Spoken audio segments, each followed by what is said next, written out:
Kev G, weather overview. This is the snowfall to date. Now, what I love about this chart is that they're looking at the 10-year average. This is from Tomer Berg, B-U-R-G, on Twitter. Now, what they're looking at is the last 10 years, and they're trying to compare it against the average, and we are behind, as you all know, in the New York metropolitan area. That's why we're in the dark brown. In fact, New York City has seen about 5 inches of snow in Central Park, which is one of the older observation stations. That's why I'm always talking about it.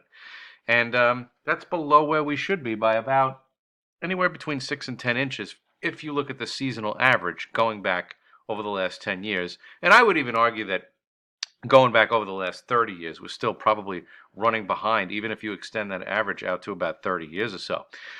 You can see that northern New England, it's about average, but you have to go up to about Albany. Now, remember, they had the big snowstorm in December of 2019. Early in the month, they got dumped on with 2 to 2.5 feet of snow up there. So points north into New England, ski country, that is, having a fine time with the snow at this junction. Now, you go back to the Midwest, and into the Rocky Mountains and also into the Pacific Northwest. Plenty of snow has fallen, and they are well on schedule. They are having a normal to above normal winter in the areas shaded in the darker blue.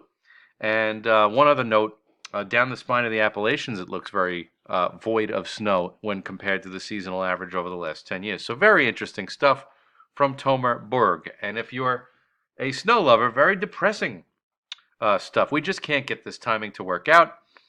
And Exhibit A is going to be the storm that affects us tomorrow with some pretty heavy raindrops. Now, we did get a nice little snowfall last Saturday. It was enjoyable, 1 to 3 inches across the area, nothing too bad. This weekend, there won't be any snow in the Northeast. In fact, even in the aforementioned areas of the ski country, they're not going to get snow up there with this. Our heaviest rain tomorrow in the New York metro area is probably going to fall between 12 and 5 p.m. And then after that, it's just going to be some leftover drizzle and clouds.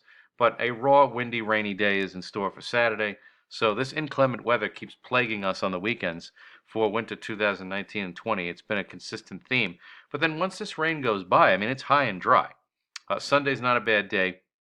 Temperatures will gradually fall through the week. They'll start in the mid to upper 40s, but then it looks like they gradually kind of wind down towards where they should be this time of year. So starting above normal, then going below normal. And then it's all going to be a question of what happens late in the week around the 31st into the 1st, where, yes, it looks like there's a possibility that there's another weekend storm. And this one is going to originate probably in the Gulf of Mexico. And the question is going to be timing and track and everything like that to determine what the precipitation is going to look like with that one. But it's too early to really even speculate. If you're going by the seasonal trend, you would figure that that one's going to be rain too. So we'll just have to update as we go. But this isn't a bad situation once we get rid of the Saturday rain. And you can see what I mean by the temperatures.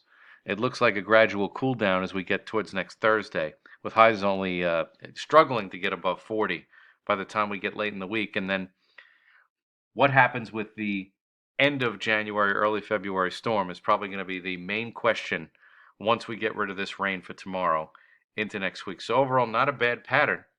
And if you're a snow lover, you're just going to have to wait it out as we roll along in 2020.